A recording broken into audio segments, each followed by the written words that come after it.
Greetings. This is Dr. Tinsley, and this is Storytime with Dr. Tinsley. It is Thursday, March 19th, and I hope everyone is having a blessed Thursday and making the best of the situation we're dealing with around the world with the coronavirus. I hope people are staying well, and I'm happy to share a story with you and your children and grandchildren and nieces and nephews at this time. So tonight I'm going to share two stories. One is for younger children. They're both for children, but one in particular I think younger children like more. And before I say that, I want to share how important it is at this time to read with your children, to discuss what your children are reading, to give children opportunities to reflect on their reading through writing, through drawing, and through creating art. Okay, these are trying times, and children and adults are very capable of expressing themselves through art.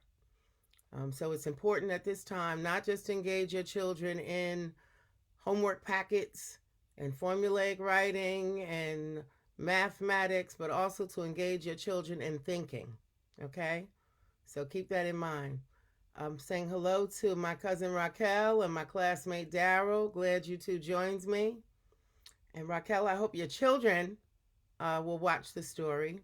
So we're going to read two stories today. And the first story is called Abbey Yo Yo. Now, let me just say this. Abiyoyo Yo is a fictional story. So for those children, giants are not real. Let me say that again. Giants are not real, but it's a folk tale. And this one is called Abbey Yo Yo by Pete Seeger. It's a story song. Abbey Yo Yo. Hi, Raquel. I'm glad y'all are watching. Hey, Val. Abbey Yo Yo, based on a South African lullaby and folk story.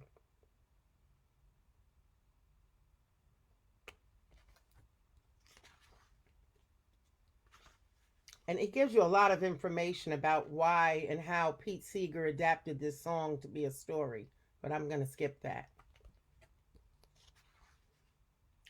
Once upon a time, there was a little boy who played the ukulele. Around town, he'd go clink, clunk, clunk, clink, clink. The grown-ups would say, "Take that thing out of here." Not only that, the boy's father got in trouble.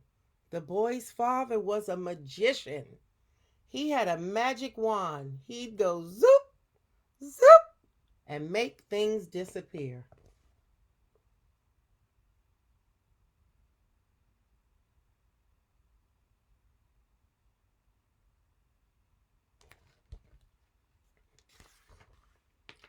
But he played too many tricks on people. He'd come up to someone about to drink a nice cold glass of something. Zoop! The glass disappears.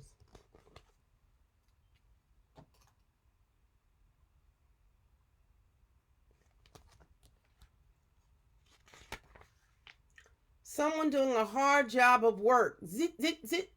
Up comes the father with his magic wand. Zoop! No saw.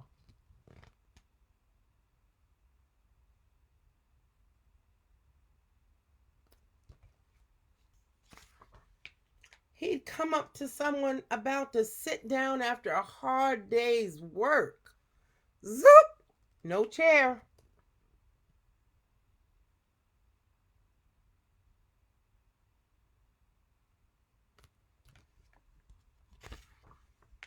People said to the father, "You get out of here too.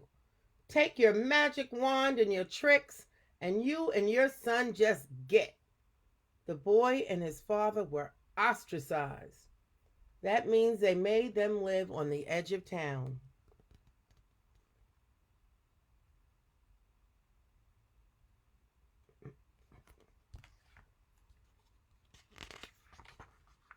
Now, in this town, they used to tell stories.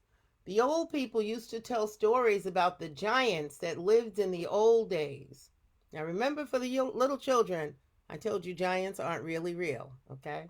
But in this story, they told stories about giants that lived in the old days. They used to tell about a giant called Abbey Yo Yo. They said he was as tall as a tree and could eat people up. Of course, nobody believed the story, but they told it anyway.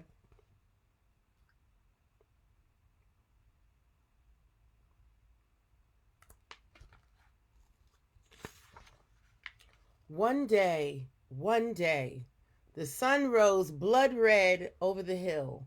The first people got up and looked over the windows. They saw a great big shadow in front of the sun. They could feel the whole ground shake.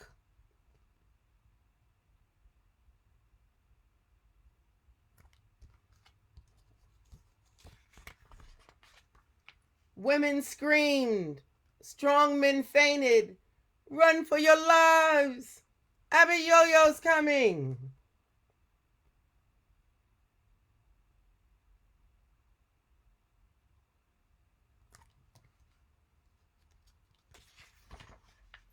He comes to the sheep pasture. He grabs a whole sheep. He comes to the cow pasture. He grabs a whole cow. Men yelled, "Grab your most precious possessions and run! Run!"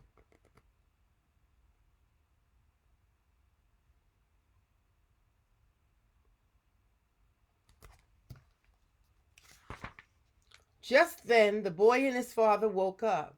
"Hey, Pa, what's that coming over the fields?" "Why, son, that's Abiyoyo. If only I could get him to lie down, I could make him disappear."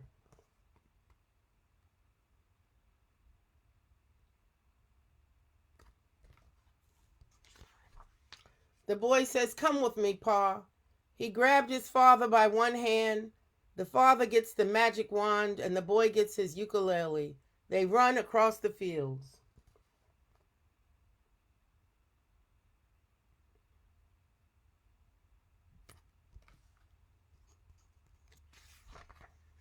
People yell, "Don't go near him! He'll eat you alive!"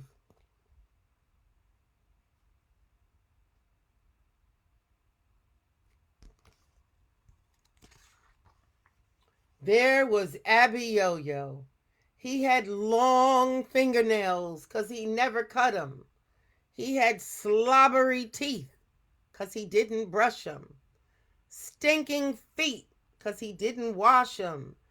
Matted hair because he didn't comb it. He raised up with his claws. Just then the boy whips out his ukulele.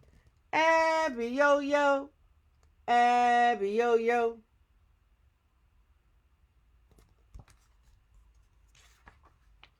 Well, the giant had never heard a song about him before. A foolish grin spread over his face, and the giant started to dance. "Abbey Yo Yo, Abbey Yo Yo." "Abbey Yo Yo, Abbey Yo Yo, Abbey Yo Yo." The boy went faster. "Abbey Yo Yo, Abbey Yo Yo, Abbey Yo Yo, Abbey Yo Yo." "Abbey Yo Yo, Abbey Yo Yo, Abbey Yo Yo." The giant got out of breath. He staggered. He fell down flat on the ground.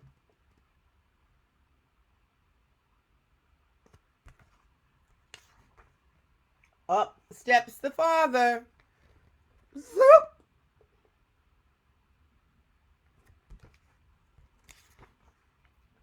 Zoop!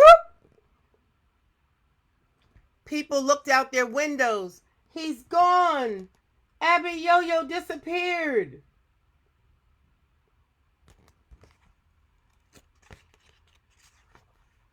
The people ran across the fields. They lifted the boy and his father on their shoulders. They said, "Come back to town. Bring your darn ukulele. We don't care anymore." And they all sang, Abbey Yo Yo, Abbey Yo Yo, Abbey Yo Yo, Abbey Yo Yo, Abbey Yo Yo.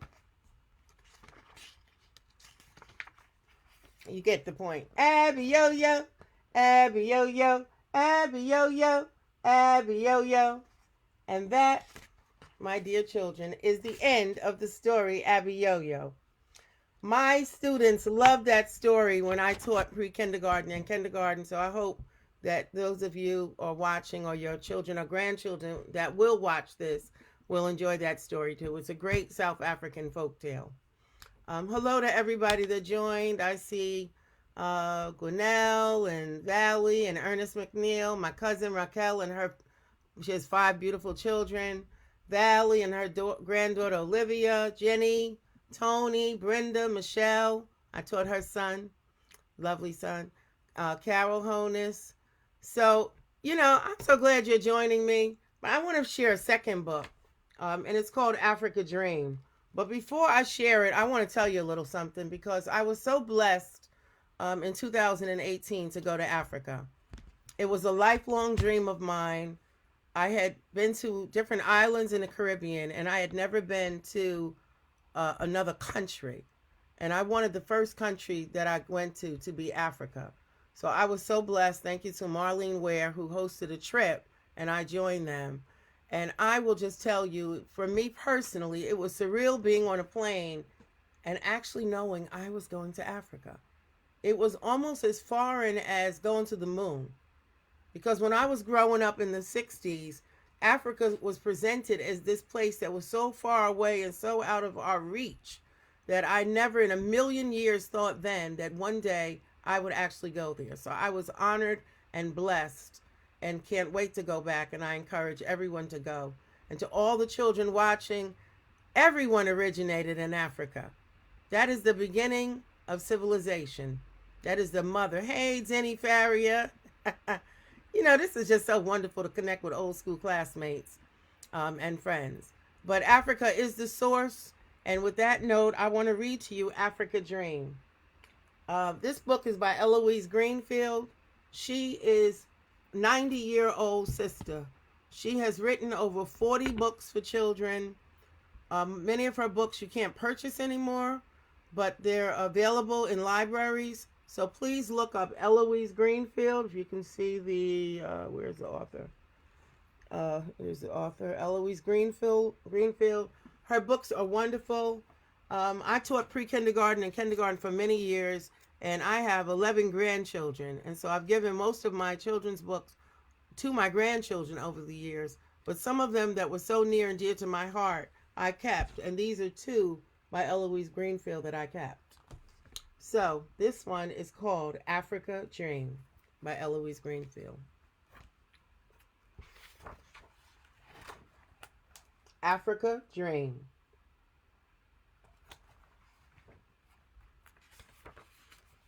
With love to all children of African descent, may they find in their past the strength to shape their future.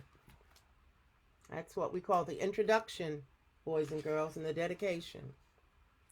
I went all the way to Africa in a dream one night. I crossed over the ocean in a slow, smooth jump.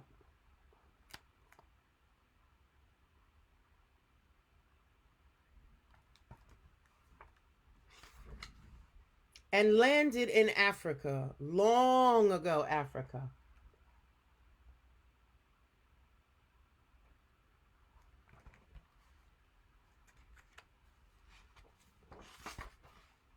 I went to the city and shopped in the marketplace for pearls and perfume.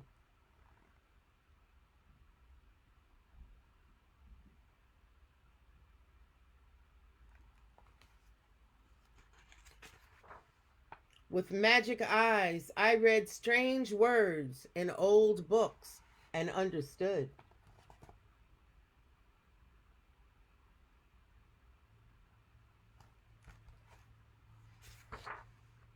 I leaned small against tall stone buildings.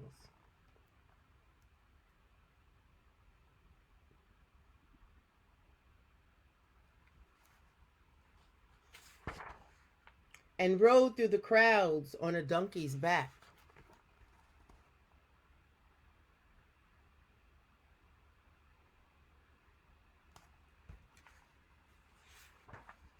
I dreamed I went to Africa, long ago Africa.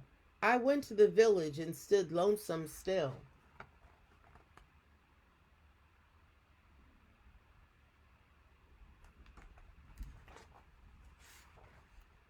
Till my long ago granddaddy with my daddy's face stretched out his arms and welcomed me home.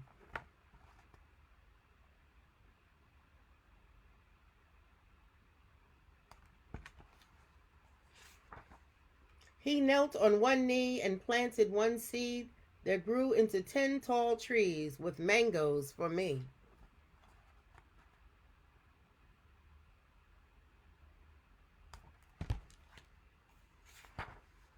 I danced a hello dance to the drums of my uncles.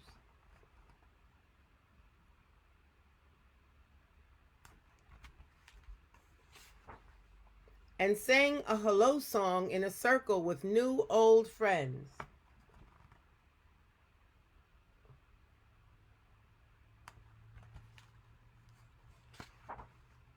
I walked with my cousins all over Africa, lifting my long dress to step across countries. Countries. Africa is a continent. Many people keep thinking it's a country. And when I got tired, I turned into a baby, and my long ago grandma, with mama's face, held me in her arms and rocked me to sleep.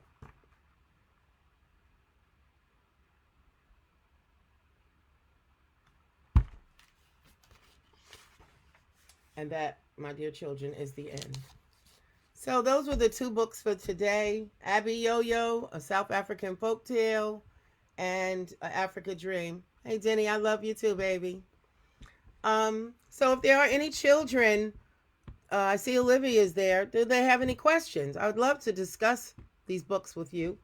Anybody have any questions about Abbey Yo Yo, or questions about Africa Dream, or anything you'd like to say that you would like me to respond to? I thought if children are interested, they could draw pictures and you could scan them and email them to me at drhelentinsley@gmail.com. There's no period. drhelentinsley@gmail.com. If your children draw a picture for one of the stories, then the next day I will, or the next day or two, feature their illustration. Not this story, the illustration when I do a Facebook Live book story. I think it's an important way for us to stay connected. I think it's a very essential way that I can give back to children during this time. Our children need to hear stories. I hope this is also spurring parents. Read to your children every night. Read to your children. Even if they want to hear the book over and over and over and over, that's important. Some children love that. Oh, Olivia, that's so sweet of you. She said she loves my voice. You know, I love children. They are just my heart. And anything I can do to help and make a difference for the lives of a child, I'll do, you know. But, so those were our books for today. Again, if anyone wants to draw a related picture about Abbey Yo Yo or Africa Dream, you can draw them and send them to me to drhelentinsley@gmail.com. If you don't have a scanner, you can take a photograph of it and upload the photograph to me, drhelentinsley@gmail.com. And then the next day or so, I could show your child's illustration. So it's a way for us to connect. With that being said, I hope everyone has a blessed day. I do want to say, you know, Africa Dream talked about really Africa is the root. Africa is the source of civilization. But right now we're all just a few degrees of separation, and we're all in this together. We're facing a national and international pandemic that has currently changed the way we're living, and we don't know if this is going to permanently change the way we're living. But we have to be loving to one another and caring to one another and empathetic to one another and look out for one another and civil to one another and respectful to one another and really show the humanistic side of what the Creator made us to be. We're all in this together. So we have to support our children, and one way is through story and through comforting them. But also, let's all be mindful not to be oversaturated with the negative news, because in spite of whatever's going on, everyone watching this, and myself included, we were blessed to wake up today. We were blessed to wake up and see another day. We have another opportunity to learn, to grow, to expand, and to live. And so in closing, I just want to say, during this time, if you're in the house, make it your sanctuary. Create the environment you need to make it work for you. Wake up in the morning and give God thanks that, wow, the sun is actually shining outside. Yeah, there's a coronavirus going on, but the sun is shining, and we all have our faculties. I'm just so grateful. And so I just want to remind people of that, because, we can get so downed regarding what's going on that we forget, in spite of everything going on, wow, there's still air outside we can breathe. The sun is shining. The weather is changing. Whatever you need to do in your house. I'm doing a jigsaw puzzle for 1,000 pieces. I'm doing adult coloring book. I'm doing collages. I'm cooking like I'm trying out for Chopped. There's so much to do and learn and grow. And so I hope that you're also expanding yourself and expanding your children's repertoire during this time. Okay? Thank you. I can talk. God bless you, and I'll see you all tomorrow. Peace.